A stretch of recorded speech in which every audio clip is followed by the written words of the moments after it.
దేశంలో ఎమర్జెన్సీ పాలన తెచ్చిందే కాంగ్రెస్ పార్టీ అని బీజేపీ రాష్ట్ర ఉపాధ్యక్షుడు ఎండల లక్ష్మీనారాయణ ఆరోపించారు. 50 ఏళ్ల క్రితం ఇందిరాగాంధీ ప్రధాని పీఠం కదిలిపోకుండా ఉండేందుకు కాంగ్రెస్ కుట్రలు చేసిందన్నారు.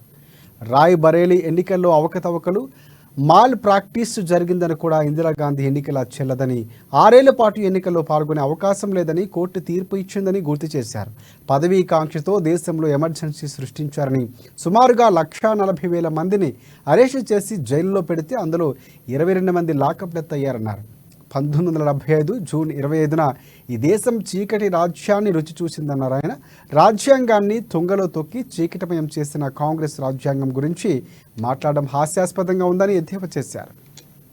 సభాపతి ఎన్నికైనాక ఏ పార్టీ నుంచి ఎన్నికైనరో ఆ పార్టీకి రాజీనామా చేసి రాజకీయాలకు అతీతంగా సభాపతి వ్యవహరించేటువంటి సాంప్రదాయం ఉంది. కానీ ఆ సాంప్రదాయం తుంగలో దొక్కింది. ఇవాళ హిమాచల్ ప్రదేశ్ లో 3 అసెంబ్లీ ఎన్నికలకు ఉప ఎన్నికలు జరుగుతున్నాయి. ఎందుకు జరుగుతున్నాయంటే ఇండిపెండెంట్ గా గెలిచినటువంటి 3 ఎమ్మెల్యేలు బీజేపీలో చేరిండ్రు.